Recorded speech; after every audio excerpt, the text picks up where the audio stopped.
Hello, it's Mihaela Telecan from healingwithfoods.org, and I'm back with another live video.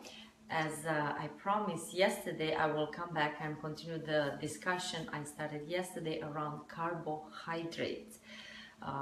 It's the answer to a question that was posted inside my private Facebook group, and it has to do with the correct or I guess I can say it like that. What would be a good ratio between the three macronutrients to make a healthy meal? And the three macronutrients we are talking about are carbohydrates, protein, and fat. And if you don't know what I do, I will remind you that I follow and I work with low carbohydrate diets. So when we talk from my perspective anyway, a healthy meal would be a meal that's lower in carbohydrates, but of course it's not what my perspective is, right? You have to always define what a healthy meal is. So depending on what you want to target with nutrition, because we are talking here about healing with foods, a healthy meal may be a vegan meal if we are talking about cancer treatment, or a healthy meal maybe a ketogenic meal if you are talking about cancer treatment or epilepsy treatment.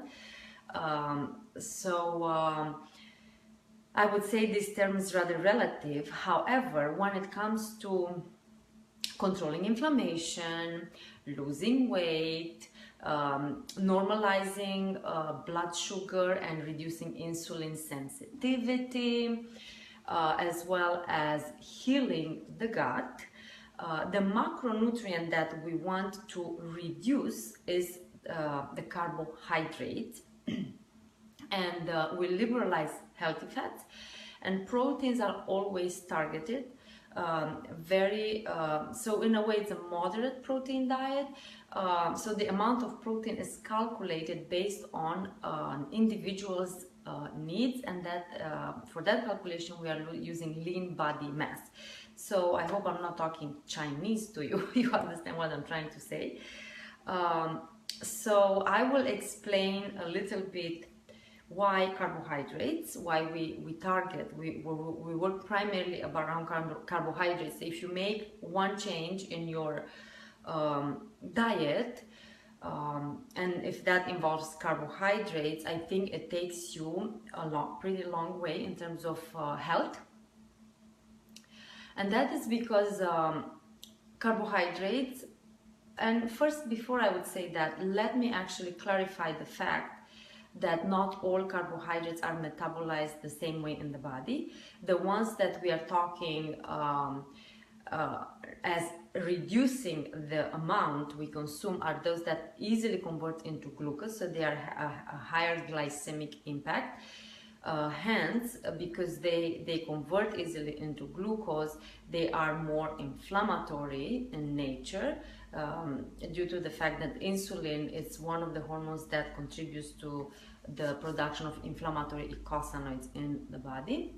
Also, insulin is a fat storage hormone, so if your goal is to lose weight, you want to minimize insulin production, and the best way to do that obviously is through controlling the carbohydrates, the intake of carbohydrates that convert into glucose in your body. And the other component or property that carbohydrates have, they're an easy fuel for the body, but it's not a clean fuel for the body. So the more carbohydrates you eat, in general, the more you eat, the more oxidative damage you will cause. However, when you consume more carbohydrates, because you produce more CO2 and also free radicals, you actually age faster. So if you care to age gracefully, and if you look at longevity, calorie restriction and lower carbohydrates diet are also the way to go. So I gave you several good reasons here to steer your attention and to make you at least curious to see how many of those quick converted into sugar carbohydrates you have in your diet, so you can support your longest, healthiest, leanest life, right? Healthiest because you control inflammation, leanest because it helps you lose weight, healthiest, longest because it supports longevity in conjunction with mild calorie restriction. So here you have several reasons why carbohydrates that easily convert into sugar are your focus, or should be your focus of budgeting when it comes to the macronutrients that go in your plate. Now, the proportion again varies from individual to individual. You want to keep those carbohydrates at a minimum. You want to have them combined with the carbohydrates that come with lots and lots of fiber and natural water content, and these are your rainbow of vegetables, and with again good quality protein coming from farm-raised animals with its natural fat content.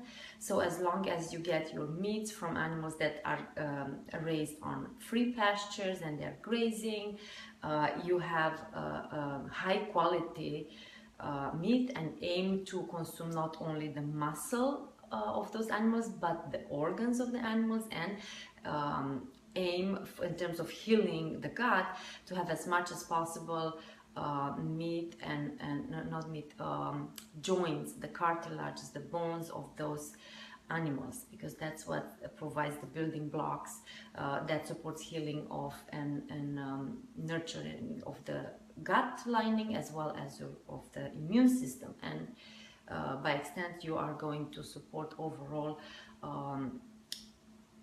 digestion and absorption of nutrients from those nutrient dense foods. So pile up on your plate lots and lots of vegetables that come with no starch, no easy, they don't convert into glucose, and lean protein and good amount of fats. And don't forget to add also as fats not only animal fats but avocado, nuts and seeds. And in terms of oil, stay away from processed vegetable oils. Those are your high source of omega-6, which are inflammatory fats. And when it comes again to health and controlling inflammation, aside from insulin, you want to keep in mind the essential fatty acids, the ratio between omega-6 and 3. To be in a healthy ratio, it's about 1:1 or maybe 2 times more omega-6 than omega-3, and it's very, very easy to get way too much omega-6 from a highly processed diet as opposed to omega-3s. And omega-3s are the best sources, your marine source that comes from cold water fishes. So and then of course you have vegetable sources, the flax and hemp seed oils, as well as chia seed, but those, or walnuts, those are not your best bioavailable source of omega-3. So marine sources are your best source. So I hope I was able to explain. Oh, hi Rick, thanks for coming live.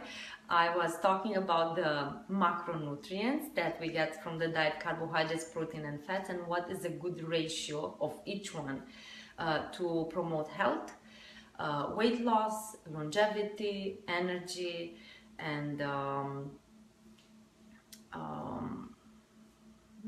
those are the pretty much the things that I touched on. So if you just join in, perhaps you're gonna listen to the replay of this video.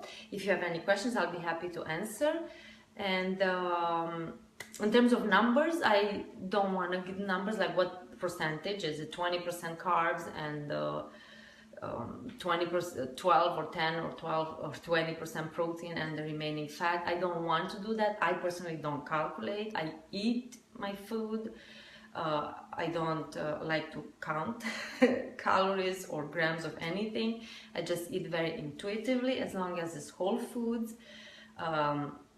That's what I do, and I avoid starches and grains, so it's very, very easy. I don't have to look at food labels, I don't have to count anything, and I go by the way I feel, the energy I have, the way I sleep, and then it's quite easy.